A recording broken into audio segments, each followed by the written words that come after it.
Jack Miller stood by the broken fence at the edge of his dry field. He brushed a hand over the cracked soil. It had been months since the last rain. The sky was a dull gray, and the wind carried dust from faraway places. Jack looked down at the empty ground. He could almost hear the seeds he had sown long ago laughing at his hope. Now his store was almost gone. Only a handful of seeds remained in the small wooden box he kept hidden in his coat pocket. He walked back to his small farmhouse. Its wood faded and worn by years of sun and wind. Inside, the hearth was cold. The pots and pans hung neatly, but they had not seen a meal cooked in days. Jack sat at his rough table. He opened the box and closed his fingers around the last seeds. They were precious. Each one carried the promise of life and food. He thought of his neighbors, of his own belly when it growled at night. He thought of the children who ran around the yard last spring, their laughter bright like sunlight on fresh leaves. Jack reached across the table for his old radio transmitter. It was battered, but it still worked. He turned the knob until a faint static filled the room. He held his breath. Then, through the crackling noise, a voice emerged. It was weak and distant. "We need help. Our people are dying. We have no food, please." Jack's heart twisted. He had heard of the alien colony on the world next door, but he never thought he would answer their call. He leaned closer to the microphone. "I hear you. I will do what I can." His voice trembled, but he did not stop. Jack packed his few belongings into a rickety shuttle parked by the barn. He loaded tools and containers, but most important, he tucked the wooden box of seeds into a satchel at his side. He paused before boarding. He looked at his land one last time. The rows where corn once grew were now silent lines of dust. The water trough by the fence was empty. He felt a sting in his chest. He had tended this farm all his life. Giving up. His last seeds felt like leaving a part of himself behind. The engine shuddered as Jack guided the shuttle into the sky. He watched his farm shrink below him. The plain looked endless and empty. When he reached orbit, he set course for the alien world. The journey was long. He spent hours staring at the stars, lost in thought.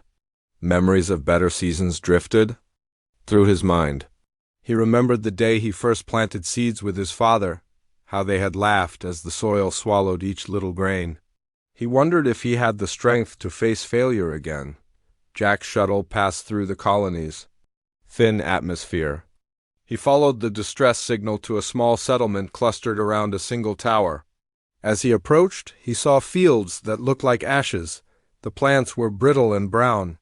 Water tanks lay half full, their metal sides dented and rusted. A few figures moved slowly between the huts.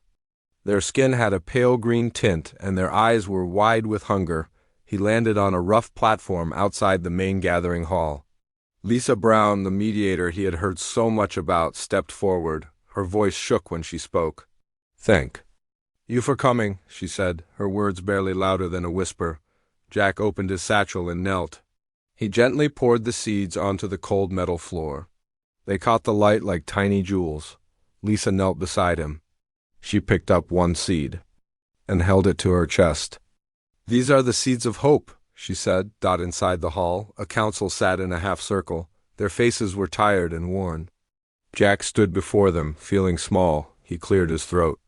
"This is all I have," he said. "These seeds come from my world.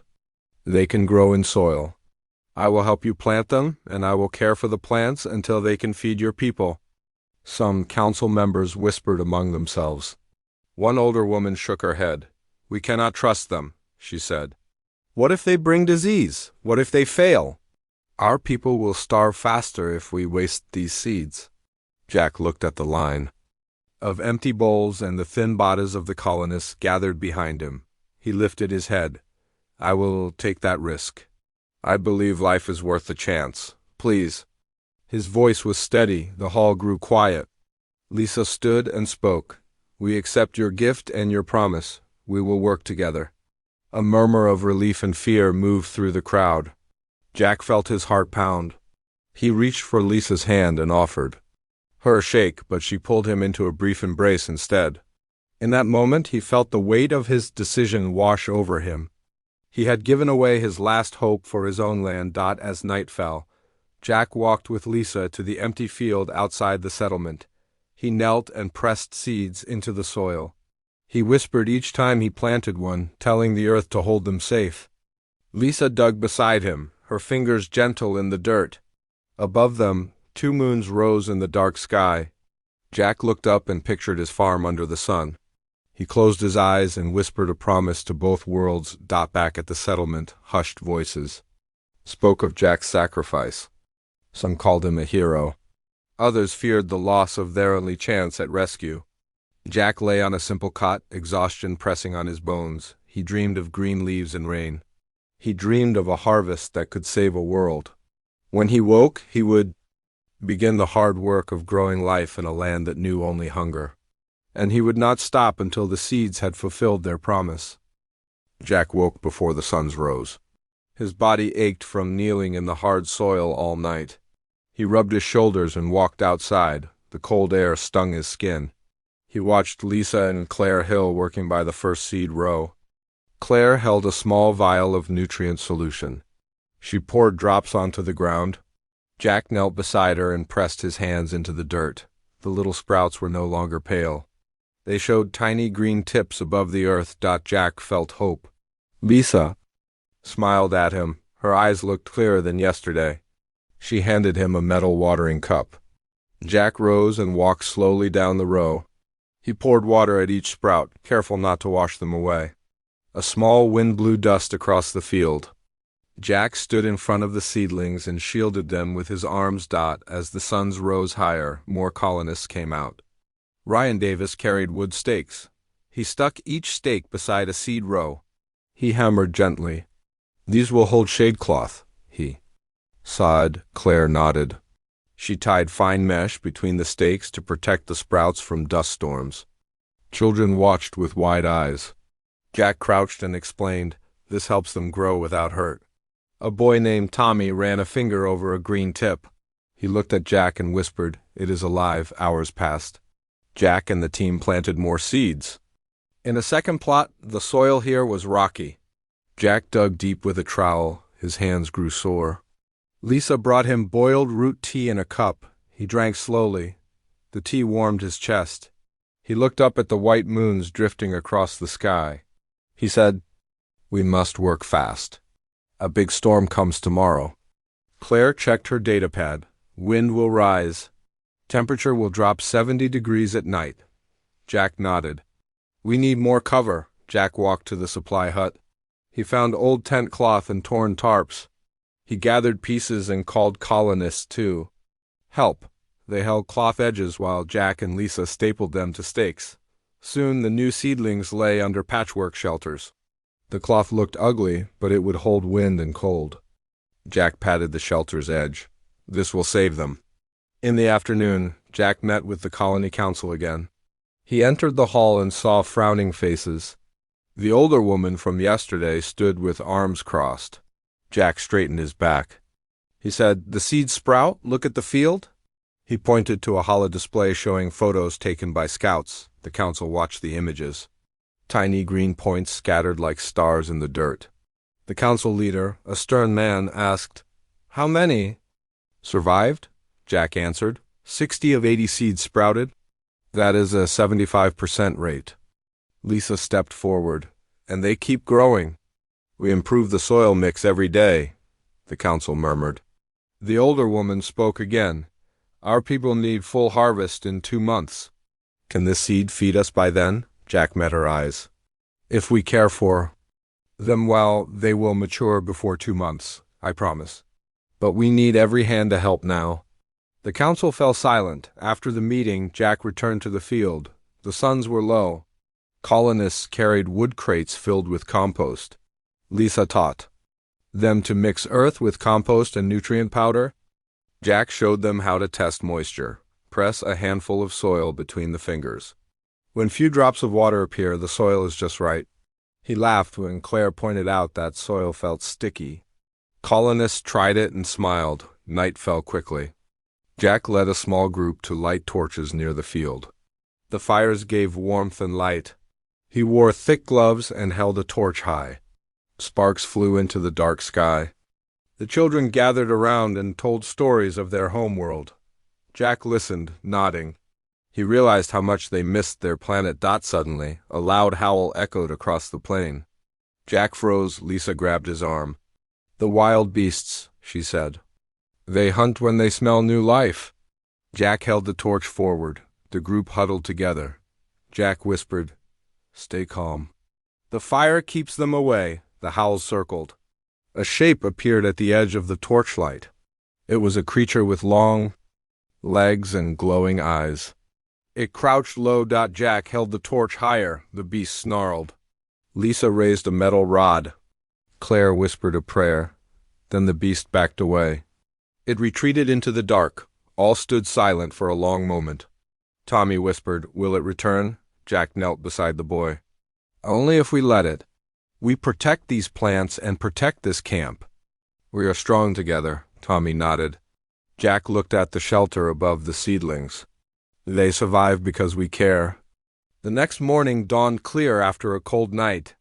Jack walked among the plants. Each had grown tiny leaves.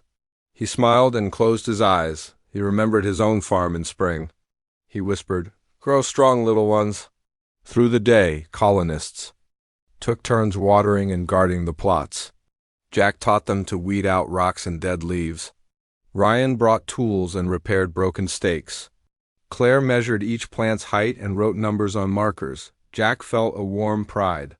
They had done this together. As the sun set the second night, Jack stood with Lisa and Claire. The field looked green under torchlight. He said, "These save these seeds. Soon we will save your people." Lisa placed a hand on his shoulder. "You gave us hope, Jack Miller." He bowed his head. He thought of his empty farm. He hoped it might rain. Again on his world. Inside the hall, colonists prepared a meal of boiled root and thin stew. Jack ate slowly. The stew was simple, but he felt full inside. Lisa raised a cup of tea. "To Jack Miller," she said, "our friend and farmer of life." Everyone drank and cheered. Jack's heart swelled. He had risked everything, but seeing their smiles, he knew he would do it again. Jack woke early again, his body stiff but eager to face the field. The air was cold, and frost dusted the shelter cloth. He rubbed his hands and walked past the rows of seedlings. Each plant stood taller now, green leaves reaching for light. The field had changed from barren gray to hopeful green. He found Claire Hill at the furthest plot. She examined the plants carefully. Her datapad showed steady growth. 6 inches taller overnight, she said, smiling. Jack nodded and touched a leaf. It was firm and smooth. "They are stronger than I expected," he said. Suddenly, a signal beeped on Jack's wrist transmitter. It was Ryan Davis. He spoke in a low voice. "We have a problem in the water system."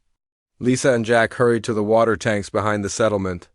One tank leaked from a cracked pipe. Water dripped onto the ground, forming a small wet patch. Lisa knelt and pressed her palm. "We lose too much if we don't fix it." Jack stood and looked at the empty tanks. "We need to seal the pipe and save the water we have." They fetched tools from the supply hut. Eric and Maria joined them. Jack handed Eric a metal clamp and rod. Lisa handed Maria a sealant tube. They knelt beside the pipe. Eric held the clamp in place while Maria squeezed sealant around the crack. Jack mixed a quick batch of clay and ash to support the seal. He pressed it over the repair. Water began to trickle less. Lisa smiled. "Good work. You saved most of it." Jackson looked at the tanks. "Not perfect, but enough for today." As the suns climbed, colonists carried watering cans to the fields. Without the leak, each plant received double the water. Jack watched as Tommy and Lavra walked down the rows, pouring water careful and slow. Tommy splashed a drop on his hand and tasted it. He smiled and ran to his mother. Jack laughed.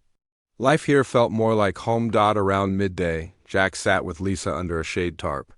He unwrapped a simple sandwich of dried fruit and bread. Lisa offered him boiled root tea. Jack took a sip. It warmed his chest. He asked Lisa how the colony fared before he arrived. Lisa spoke softly. "We overflowed with hope once. Our world provided food and water for generations. Then the suns changed and weather turned cruel. Our plants died. People starved. We tried many solutions, but nothing worked. She paused. When we heard your radio voice, we almost could not believe help would come. Now I see your seeds grow, and hope grows too. Jack put down his sandwich.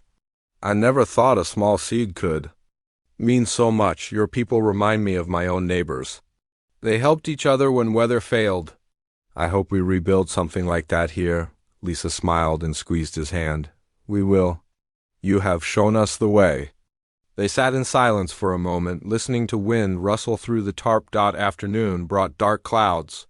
Colonists looked up in fear. Claire checked her instruments. Wind picks up. Storm in 2 hours, Jack called to Ryan. Ready the shelters? Ryan nodded and ran toward the field. Colonists followed, carrying extra cloth and spare wood. The sky darkened and swirling dust threatened.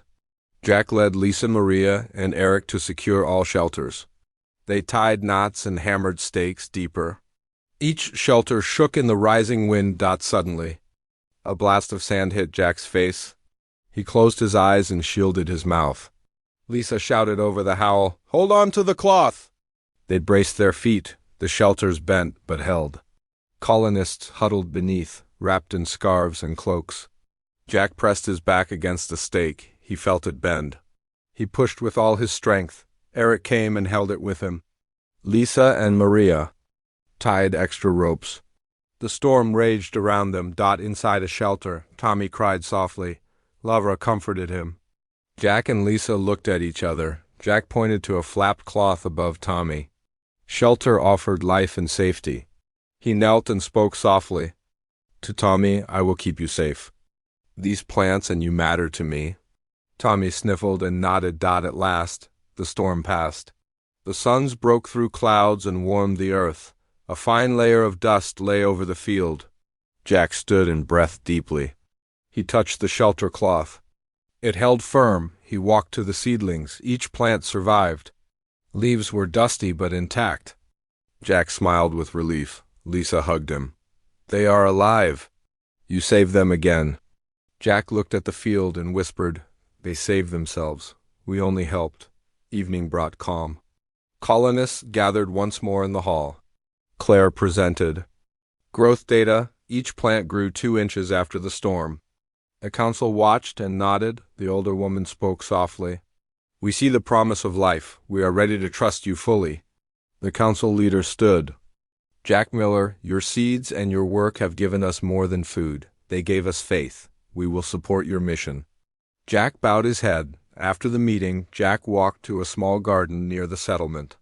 Natalie, a young mother, tugged his sleeve. She held a small pouch. We save seeds from harvest of old plants, she said. Inside the pouch lay tiny gray seeds. Jack examined them. They looked different from his earth seeds. Natalie explained they came from a few wild plants that survived. We found them near the old riverbed. We want to plant them with your seeds. Jack thought mixing seeds risked failure. But the wild seeds might adapt better. He smiled. Let's try. Together they buried the new seeds at the edge of the field. Under the moons that night, Jack and Lisa walked through the field. Soft bioluminescent insects glowed among the plants. The air smelled of earth and new life. Lisa rested her head on Jack's shoulder. He wrapped an arm around her. They watched the tiny lights. Jack spoke quietly. We started with last seeds. From my world, but now we include seeds from yours. Hope spreads when we share, Lisa smiled and closed her eyes. They stood together in silence. The next morning dawned bright and clear. Jack rose with the suns and walked to the new plot. He knelt and touched the soil. Claire joined him. She looked at the wild seeds. They sprout, she said, pointing to green tips. Jack placed a hand gently on the ground. Life finds a way. Behind them, colonists worked in the fields with energy and smiles. Jack realized this. Colony had grown stronger than any plant. They had grown together. Hours later, Jack stood before a group of children near the field. He held a simple wooden box. Inside were 10 more earth seeds, saved from the harvest of green plants. The children's eyes grew wide. Jack said, "These are seeds for you. Learn to care for them and share them when they grow." Tommy reached for a seed. Jack placed it in his hand. "Plant it with hope." The boy nodded and ran to plant the seed. Near the shelter, as the sun set, Jack wrote in his personal log. He described the day's events and the storm's test. He wrote about seeds from two worlds and how they grew together. He looked forward to the harvest.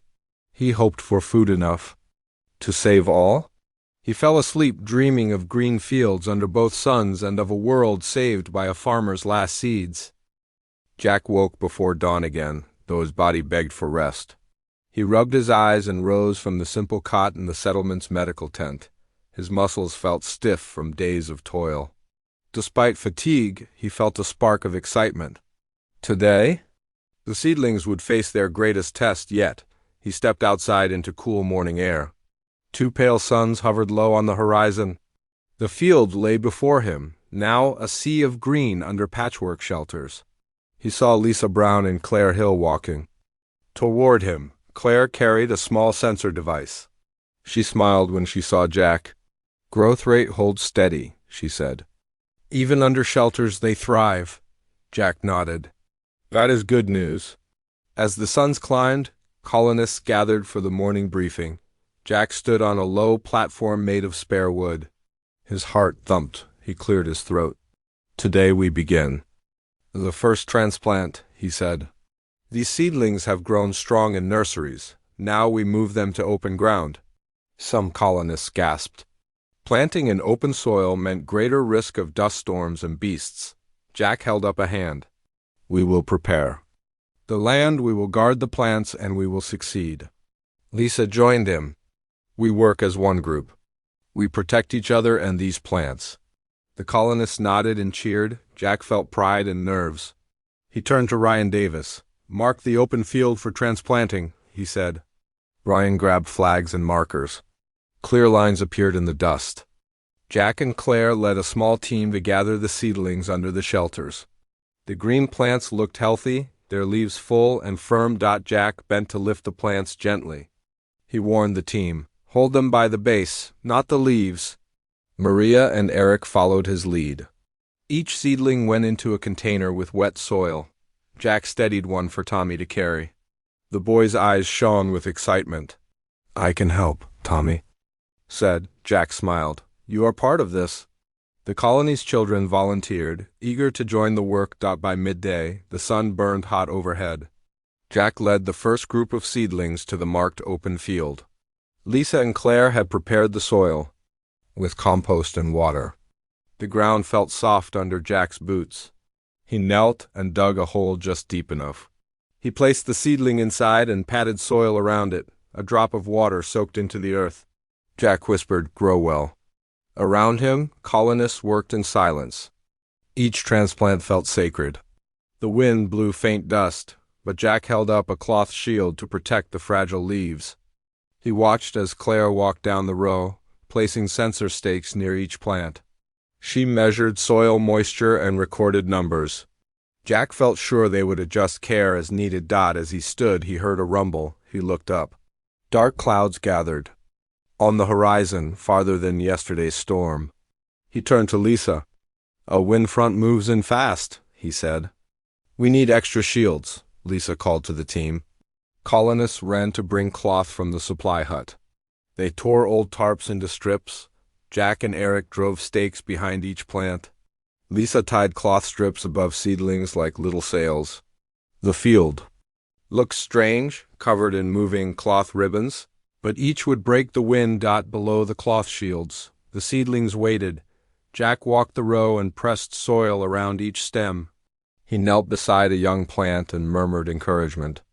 Claire knelt by him. She pointed to a tiny insect at the base. "Bioluminescent mites," she said. "They help break down dead leaves into nutrients." Jack grinned. "Even bugs join the work." The rumble grew louder. The suns dipped as waves of wind approached. Jack took a deep breath and knelt with Lisa and Claire at the field's edge. They held the last lengths of cloth. The wind hit with sudden force. Dust flew in twisting columns. Colonists from the settlement watched and cheered, sheltered. behind a low wall of crates. Jack shouted, "Stay calm and hold fast." He wrapped cloth around his face to filter dust. The wind tore at the ribbons above the plants. Cloth snapped in the gusts. Jack leapt forward to hold a ripped piece. He tied it to a nearby stake. Lisa drove a new stake deeper into the soil. Claire checked sensors with shaking hands. Each plant held firm under the cloth. The storm roared for minutes that felt like hours. Colonists prayed in whispers. Jack felt grit in his mouth but did not falter. At last, the wind calmed. The suns emerged dim and blood-red at the horizon. Dust lay thick across the field. Jack knelt and brushed away layers from a young plant. The green leaves remained intact. He looked at his team, tears mixed with dust on Lisa's cheeks. Claire exhaled relief. Jack smiled. "We did it. They survived." Colonists rushed forward to clear debris and replace cloth barriers. That evening, the council called a meeting. Jack stood once more on the platform. He wore a cloak made from torn sails, its threads loose and worn. The council leader spoke first. "Jack Miller, you and your people faced the storm with courage. Our field survived. Our hope grows stronger." The council members rose and applauded. Jack bowed. Inside the hall, colonists gathered for a simple feast. Bowls of boiled root and fresh herb salad spread on long tables. Jack sat beside Lisa and Claire. The air smelled of spice and warmth. Jack ate slowly, enjoying the new flavors. Children brought baskets of small fruit from experimental trees. The colony cheered as Jack tasted one. He closed his eyes. It was sweet and crisp. After the meal, Ryan approached Jack with a blueprint. "We designed an irrigation channel," he said. He spread a rough drawing on a wooden crate. "It will funnel water from high tanks to the fields." Jack studied the lines. He saw how rainwater could collect in basins and flow evenly. Maria added, "We need your approval and help to build it." Jack smiled. "We start tomorrow." He shook Ryan's hand. That night, Jack lay awake thinking of green fields and water flowing through channels. He remembered his own farm and the first time he dug a ditch for irrigation. He felt home and purpose here. He knew tomorrow's work would bring them closer to full harvest. As dawn broke again, Jack rose without pain. He dressed quickly and headed to the workshop. There, colonists had gathered wood planks, metal pipes, and tools. Jack knelt with Ryan and Maria. Together they measured stakes and cut pipes. Each cut felt new in Jack's skilled hands. They worked in quiet focus, building the framework for the channel. By midday, the channel stood ready. 2 long troughs ran from the tank to the field edge. Jack led a small group to open the valve. Water gushed like a newly awakened river. The troughs filled and spilled into basins. Jack and Ryan cleared stones to let water flow evenly. Colonists cheered and danced as the water reached the seedlings. Jack watched as each plant drank deeply. Lisa and Claire stood beside him. Claire checked sensors. Soil moisture spiked to perfect levels. Lisa turned to Jack. "You changed our world," she said quietly. Jack shook his head. "We changed it together, the colony and I, seeds and water and hard work." As the day ended, Jack walked alone to the highest hill overlooking fields. A green rose stretched outward, framed by cloth ribbons, swaying in the breeze. The tanks sparkled silver in the sun's light. Jack closed his eyes and felt peace. He had risked his last seeds and given them life. Now he saw a colony reborn. Under the moons he returned to the settlement to sleep. He dreamed of brown fields, turning green across 2 worlds. He dreamed of harvest and shared meals. And he dreamed that hope, once planted, would grow forever. Jack awoke to the smell of wet earth.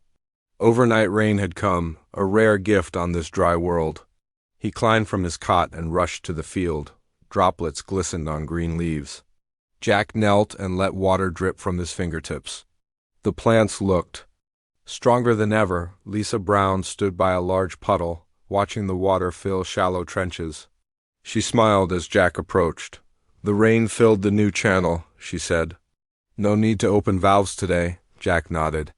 He brushed mud from his boots. Together they walked down the rows. Each plant grew leaves twice the size from yesterday. Jack rubbed his eyes in disbelief. He touched a thick stalk. They grow fast, he said. Claire Hill joined them, datapad in hand. She tapped numbers. Growth rate doubled last night. Your seeds thrive in rain, she said. Jack grinned. As suns rose, colonists came out with baskets and tools. Jack gathered them for a meeting at the field's edge. He spoke clearly. We have rain and strong plants. Today we pick first harvest samples, colonists cheered. Ryan Davis handed small baskets to children. Jack smiled at Tommy. You help collect? He said. They moved through the field. Jack demonstrated how to pick ripe leaves and tender stems. Colonists followed, careful not to damage plants. Baskets quickly filled with green vegetables. Maria tasted one and nodded. Fresh and sweet, she said. They carried baskets back to settlement. Aroma of fresh greens spread through huts. Natalie, the young mother, prepared a simple soup. Jack watched as settlers added greens to boiling pots. The kitchen filled with warmth. While soup cooked, Jack met with the council in the hall. He brought baskets of produce. Council leader tasted a leaf and smiled. This is life. He turned to Jack. Your seeds and our work saved us. Jack bowed gently. After the meeting, colonists gathered for the first open-air feast under patched cloth. Tables held bowls of green soup and flatbread. Jack ate with Lisa at his side. He tasted soup and closed his eyes. The flavor was fresh and soothing. Children laughed, sharing bread and vegetables. As they ate, Claire approached Jack with a new challenge. Wild seeds we planted show uneven sprouts, she said. She showed photos on her pad. Some grew tall, others wilted. We need tests to adapt care methods. Jack nodded. Let's focus on earth seeds first. We can help wild seeds later. Claire agreed. Afternoon brought work. Jack led a team to clear weeds around second plot. Colonists worked with hoes and rakes. Jack taught them to remove any plant that looked dead or weak. He explained, this helps strong plants get sun and water. Colonists worked under suns, sweat dampening their clothes. Suddenly a tremor shook the ground. Dust rose in swirls. Colonists froze. Jack steadied his feet. Lisa grabbed his hand. An earthquake, she whispered. They held on as the ground rippled. The tremor lasted seconds but felt like minutes. When it stopped, silence fell. Jack looked at the field. Most plants remained upright, but one row lay broken, roots pulled from soil. Colonists gasped. Jack ran to the damaged row. He knelt and examined roots. Soil was loose. He called Ryan. Together they repotted fallen plants into new holes. They supported stems with small stakes.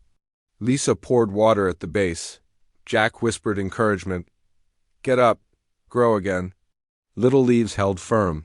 Colonists helped replant other fallen seedlings. By sunset, all damaged plants were secure.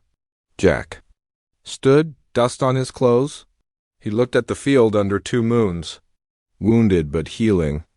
He felt pride in his team. That night in the hall, colonists held an impromptu ceremony. They tied ribbons to wooden stakes and placed them among plants. Each ribbon held a written wish for growth and safety. Jack read a child's ribbon. Grow. Strong, live long. He felt tears behind his eyelids. Lisa approached him. You gave us hope beyond seeds, she said. Jack shook his head. You gave yourselves hope. I only guided you, Lisa smiled. Without you, we would not know how. They stood together as children danced around torches. Jack returned to his cot, exhausted but content. He drifted to sleep dreaming of green fields and dancing lights. He knew the final harvest drew near and that his last seeds would save this colony. Jack awoke before the suns rose. He stretched and rubbed his tired arms. Today was harvest day. He dressed quickly and walked to the field. The green rose stretched out like a sea. The plants stood tall and strong. Jack felt a swell of pride. He found Lisa Brown and Claire Hill at the first row. Claire held a datapad. She smiled. Today they reach maturity, she said. Jack nodded. They look ready. Lisa offered him a metal basket. Jack took it and ran fingers over the leaves. He whispered, "Thank you, little ones." Colonists gathered. Around Ryan Davis brought tools. Maria and Eric carried baskets. Children hovered with excitement. Jack stepped onto a low platform. He cleared his throat. "Today we harvest food for the first time," he said. "We share this meal with every person here." A cheer rose. Jack led the first group. He knelt at a plant. He showed Tommy how to cut leaves near the stem without harming new growth. Tommy nodded and made careful cuts. Each leaf fell like a green gift. Jack placed leaves in the basket. He passed it to Maria. She tasted one. "Fresh and crisp," she said. Rows of colonists worked together. Baskets filled quickly. Jack walked between rows, offering help and praise. Ryan checked the irrigation channel. Water flowed steady.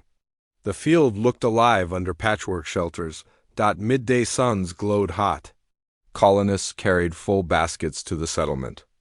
Jack followed. Huts smelled of fresh greens. Natalie and other cooks prepared large pots. David Hill, head cook, stirred giant kettles. Steam rose. Jack stood beside Lisa. She whispered, "Can you believe this day?" Jack smiled. "I dreamed of it since I left home." After hours of work, long tables held steaming bowls of green stew, fresh salad, and flatbread. Colonists gathered under cloth awnings. Jack and Lisa sat at the head of the table. Jack raised a cup. "To life and hope," he said. Colonists drank and cheered. Eating began. Jack tasted the stew. It was warm and nourishing. He watched colonists smile. Children ate until their bowls were empty. Adults passed bread and salad. Laughter mingled with soft music. As the meal ended, Claire stood and spoke. "These nutrients will heal our bodies." "Your seeds brought not only food, but strength." The crowd clapped. Jack stood. He felt tears behind his eyes. He looked at Lisa. She held his hand. After the feast, the council called Jack to the hall. He entered to find a small wooden chest on a table. Lisa stood beside it. The council leader stepped forward. "Jack Miller, on behalf of our people, I present this gift." He opened the chest and revealed a medallion carved from a bright stone. It bore the colony's symbol, a seed sprouting under two suns. Lisa fastened the medallion around Jack's neck.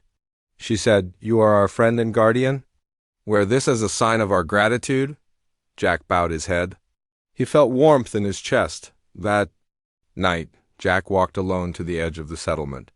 He looked at the field under moons. The green rose shimmered softly. He placed a hand on the soil. He whispered, "Thank you." He thought of his farm at home and hoped rain would come again. Back at his cot, Jack opened his log and wrote the final entry. He described the harvest, the feast, the medallion, and his gratitude. He closed the book and drifted to sleep. Before the suns rose again, Jack dreamed of sharing seeds and hope with many worlds. He knew this was only the beginning of a new season of life.